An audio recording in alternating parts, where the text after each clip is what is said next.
Welcome to Leadership is Changing.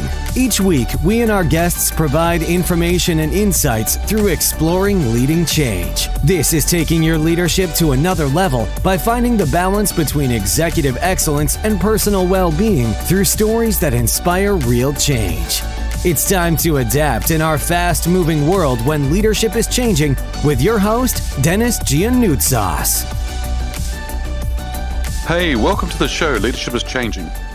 What we as leaders know to be true is that change is constant. Leaders everywhere confront similar obstacles because people are people, but everywhere you go, leaders are overwhelmed, disrupted, and under pressure. They run from email to email, meeting to meeting. Many leaders are not changing quick enough, which means they run the risk of becoming irrelevant and being left behind. The purpose of the show is taking our listeners' leadership to another level by finding their balance between executive excellence and personal well-being through stories that inspire real change. And I believe we don't have enough effective leaders in the world today. If we can get the leaders to step up and lead change, then they can inspire real change. It is now time to adapt in our fast-moving world. And today, team, I want to welcome you to Ask Denis. Now, this is an episode that I'm going to be doing on a regular basis, which is around Asking Denis. And it's about asking me questions and also for me to share with you around different topics. So it's more of a freestyle scenario whereby I will be sharing with you different topics every week. And during that, I will actually look at and actually work with different questions that some of our listeners may be hearing. So if you are wanting to have your question answered, please feel free to send me an email. Look at the show notes and I'll put the email in there, but also feel free to send me a message on social media as well. So let's explain a little bit more about how Ask Denis works. Well, these sessions are going to be really that freestyle, as I said, and it's going to be around different topics. Topics that are going to help leaders go to that new level, help leaders be able to take their executive excellence or their personal well-being to another level. You see, a lot of us are overwhelmed. We run from meeting to meeting, from email to email, and we are overwhelmed a lot. And I want to talk to you a little bit about an avatar. My avatar is somebody, and the person's name's David. And David is an avatar for me in the sense that here he was towards, I think, 38 years of age, 80-plus hour weeks. And so he was really working some long hours. And for him, his boss was talking to him about David moving up, being promoted into his boss's role as part of the boss's succession plan. Now, for David, that was quite scary. Why was that scary? Well, because the fact that, here he was already doing 80-plus hour weeks, and he's thinking to himself, well, if I'm struggling right now with these long hours, how am I going to be able to step into a larger role? How am I going to be able to do things at a different level? And am I expected to do over 100-hour weeks? Well, how am I going to do this? And so he struggled with that. The other thing was his wife said to him, look, you're either going to have a heart attack because of the hours you're doing, or I'm going to put you on the ground. Now, he also had 2 kids. David, here he is, working 80-hour weeks, working very long hours. On a Thursday, felt guilty to leave the office at 4 o'clock in the afternoon to go out and watch his kids swim for 1 hour. He felt guilty, wasn't sure what people in the office would think, in the sense that here he was leaving earlier, and they didn't know he was going off to watch his kids go swimming, but here they are thinking, here he is, he's leaving early. But they didn't see him work those long hours in the morning from home, at night from home, in the office early. He was just always there. And so what he needed to do was work around that space. Sound familiar to you? You might be one of those leaders who are currently doing massive hours. You may be one of those leaders who are actually under a lot of stress. A lot of expectations are being put on you as a leader today. But what are you doing to help you move forward? And so what I did is the Davids of the world, they're the kind of people, whether it's male, female, it doesn't matter. There are people out there as leaders today who are under stress a lot. And these are high performers. These are people who are out there making it happen. Now, what I'm going to suggest here is this, is that what are you going to do as a leader, and how are you going to set yourself up for better success or more success from what you have today, but in a way that's going to give you that executive excellence, but it's also going to give you that personal well-being too. And so we'll be talking a little about that today.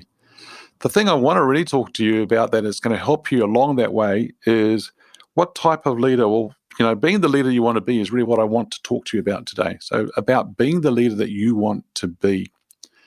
And the reason I shared about the avatar is because, that is for a lot of people where they're at with things. And it may not be you either. It may be you are doing really well and you're out there.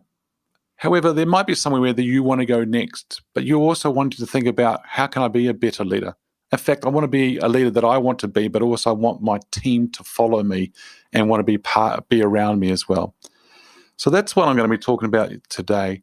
You see, I've been in business for about 30 years and worked for Fortune 10 car companies, one of them being Hewlett Packard, where I left about 2 years ago. I went to go and pursue my career in my own business. Now, about 8 to 10 years ago, my voice started to change, and we started to see a big difference in that voice change. You see, I had been in business roles and so forth, but about 17 years ago, I moved into the HR space to start pursuing something that was a passion of mine, which was around leadership development and coaching. Because you see, I'm a leadership geek, and I just love the whole thing about individuals around in their leadership side of things, how they lead teams, the team's dynamics, culture, change, resilience, all that side of things. I love it. The strategy, where an organization is going and what is their strategy and where they want to go next. And so helping them think through that's really important. And so a lot of that comes down to being that leader that I wanted to be as well, and then starting to do it, not only just talk about it, but start showing others as well. And so I was part of a global coaching practice that we set up in an organization called EDS, Electronic Data Systems, and a huge organization. And then it became an award-winning sort of practice around coaching, which was great to see and be part of.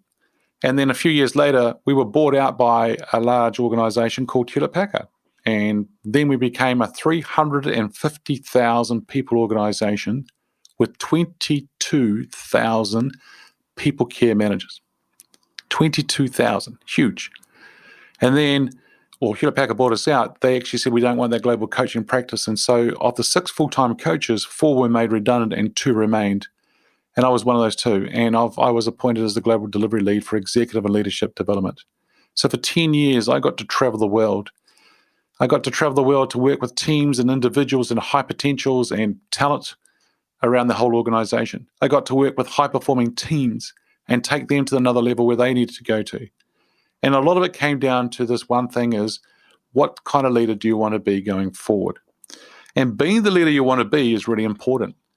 And so as I said, that 8 to 10 years ago, my voice started to change, and I went through a journey whereby we found a tumor on my left vocal cord. And about 3 years ago, I had it removed. And the results came back as being benign, which was just fantastic news. But you see, my tool is not a hammer or a laptop or a forklift or a truck. My tool is the voice. And the voice, whether I'm actually out facilitating or I'm actually out speaking or coaching, that is the tool, and it's really important. And so I had to go and do something about it. See, a lot of us are not good at going to the doctors. And so if you are one of those people, I'm going to encourage you to make sure you do look after yourself and go to the doctors on a regular basis. And so when I had this tumor removed, they weren't sure whether I was going to be able to, whether it was going to be paralyzed, meaning the vocal cord, because the tumor was actually on the nerve. And so when they removed it, they found that it was still moving, which was great. And so A, I'm not having a problem swallowing, and B, I'm able to speak freely. I had to go and learn to speak again. I had to go and learn and breathe again, which was really interesting to go through that whole journey. You see, I've been on a massive change journey over the last few years. So I feel like I've been given a second chance in life because the tumor was benign. So then I decided to leave Hewlett Packard and go and start my own business called Leading Change Partners. Because that passion of actually going out there today and helping leaders step up and lead themselves, go through change themselves and handle that, but also lead others through the change, that's the real key for a lot of us today. And we need strong leaders. We need leaders who know where they're going. We need leaders who have got clarity about and understanding, who've got confidence, who can step up and move forward. That's what we need now more than ever, especially what we're going through around pandemics. We need leaders who are going to step up and are going to help people move forward, which is really, really important. So today, team, I want to talk to you about being the leader you want to be. You see, many leaders aren't actually the leader they want to be. They are trying to be something they are not.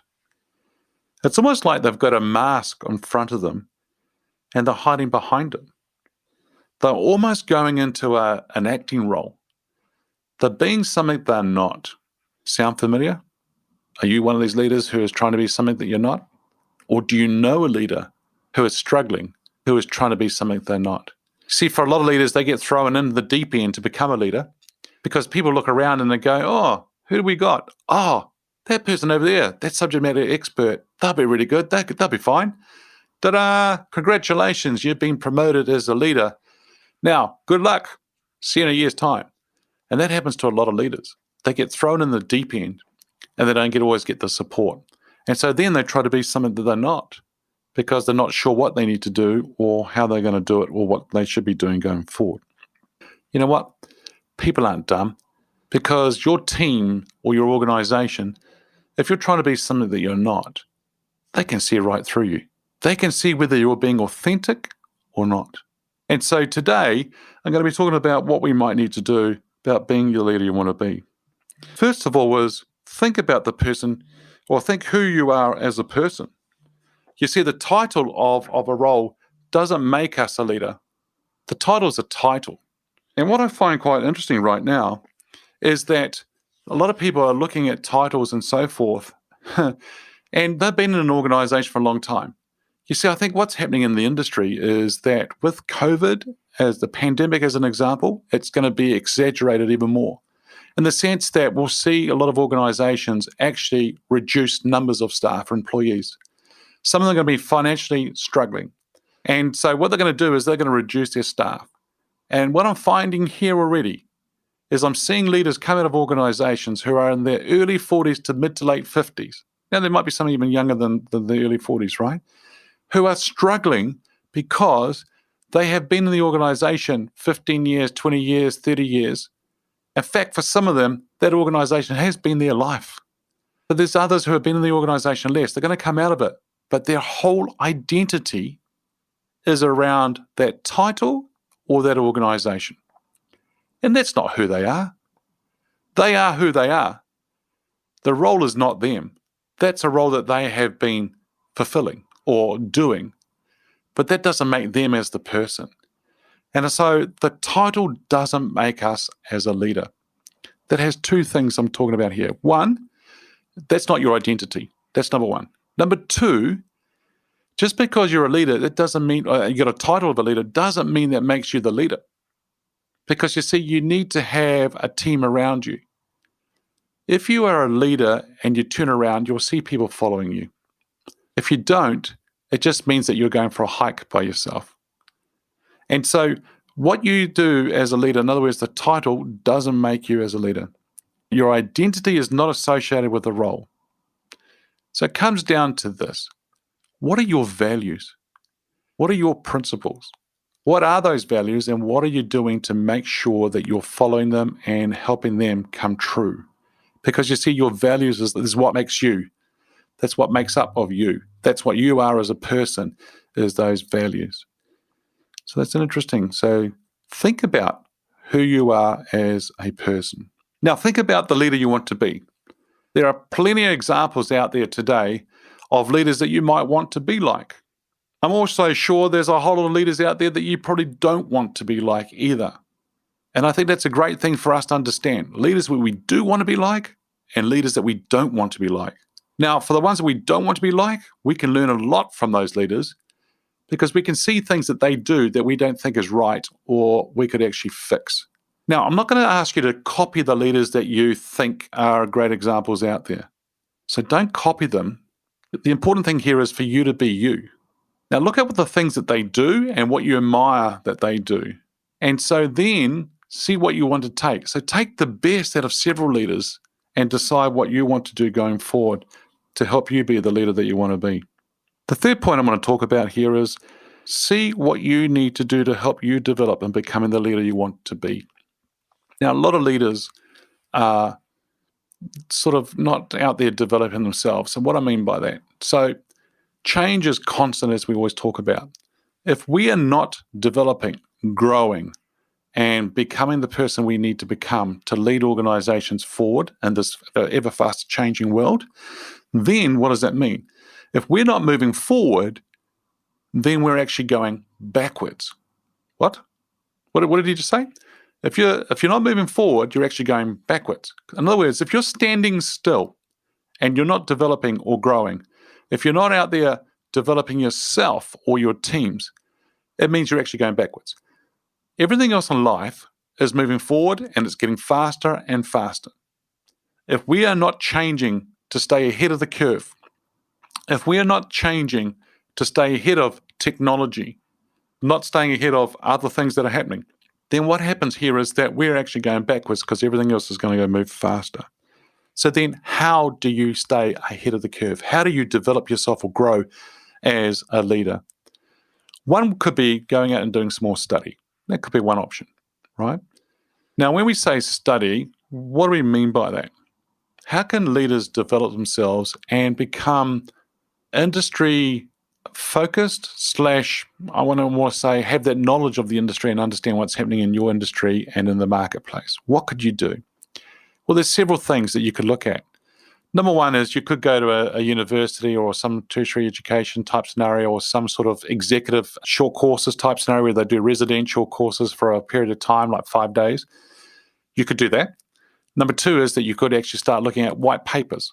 Harvard Business Review, other websites have got that kind of stuff whereby there are white papers, studies being done on different areas that you could actually read to help your knowledge lift in that area.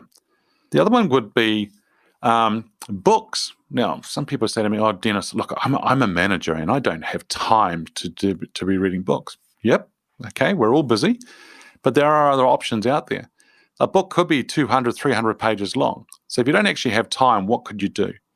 One is you could actually listen to audiobooks, right? So they're available for you. So as you're driving around or you're on a bus or a train or a ferry, depending on where you're going from meeting to meeting, you could have that book actually playing. But then there's some people who say, "Oh, yeah, but I can't actually focus on it." Well, just have it playing, because by having it playing, subconsciously it's going to go in. And so just have it playing. Yes, you want to listen to it and try and learn it and understand it for sure. But if you have it playing, it's great. The other thing would be around executive book summaries. Now, what is this? It's what happens is there are some organizations out there today that will take a book and summarize it and put it into 8 pages and give you the nuggets. What? Do you mean I can get 8 pages and see the nuggets? Yep, that's it. They're called executive book summaries. So you can get a book that is summarized for you in 8 pages and get the nuggets. Now that is really, really, really cool because it's going to save you time, but it's going to give you the things that you need. You see, these kind of books that I'm talking about are books whereby you don't actually have to read it from end to end. These are books whereby you can start by actually just reading the book at any chapter and anywhere that you want to. That will actually help you pull things together nicely. So executive book summaries. So you've got audiobooks, you've got executive book summaries, and you've got the books themselves as well. The other one is podcasts, like the one you're listening to right now. And so you can tune into different podcasts and listen to them and even download them. So like this one here, feel free to download them onto your phones or your devices that you listen to them on. And that'll be really good. So I've been on airplanes traveling, and so I will actually listen to some of the podcasts that I've actually downloaded previously to allow me to actually put things in place. And, so it's time whereby that's been really quiet and time whereby I'm just sitting there anyhow. So I might as well just learn something from podcasts as I'm moving forward. The other one is find yourself a world-class coach / mentor. Now, for some people, they don't actually understand what the difference is between a coach and a mentor. Now, a coach, to me, is somebody who's going to ask you some really good questions and take you from A to B, in other words, where you are today to where you want to go to, but allow you to do that. A mentor is somebody who's probably a subject matter expert around a certain topic who will actually share their experiences, their war stories, and give you some advice and direction, but also will probably share with you their network. And so that's what the difference is between a coach and a mentor. Find one for you. Now, be very smart about how you do that. Just think through it, Just research it well. Make sure you're going to find someone who's, you've got rapport with, and they can have rapport with you, but also somebody who's going to actually stretch you to the next level, depending on what you need to have done in the sense of doing things. So team, just to recap today, being the leader you want to be, think about who you are as a person. Think about the leader you want to be, and then see what you need to do to help you develop and becoming the leader you want to be. Remember, leadership is changing. There is a lot going on right now for all of us. And so we need to stay above in front of the curve and help develop ourselves, and then we can help develop others as well. Hey, I want to thank you for joining us on the show today. Once again, just a reminder that this is Ask Denis. This is a freestyle type of episode whereby you can ask me a question, and look forward to seeing your questions. Send me an email as per in the show notes, and or send me through a message on social media privately, and love to hear what you've got. In fact, you can go to my website, leadingchangepartners.com, and in the contacts page, you can send me a message there as well. So thanks for joining today. What we as leaders know to be true is that change is constant. Change is incredibly scary, and especially with the unknown and the unfamiliar territory, it's time to adapt in our fast-moving world when leadership is changing. I'm going to encourage you to look out for the episodes as they're published. Please download, have a listen, put a review, a rating, and share it also with your network. If there's any feedback you'd like to give me on the show, about the show, or if there's any questions you'd like me to ask our leaders as I'm going through these interviews with them, feel free to send me an email at Denis at leadingchangepartners.com, and then I can pick up your email from there. So team, thanks for tuning in. Step up and be the leader that you want to be. And we'll look forward to talking to you again soon. Bye for now. Thank you for listening to this episode of Leadership is Changing with your host, Denis Gianoutsos. Each week, we and our guests provide information and insights through exploring leading change, inspiring executives and leaders to adapt and lead a bigger game in a fast-moving world.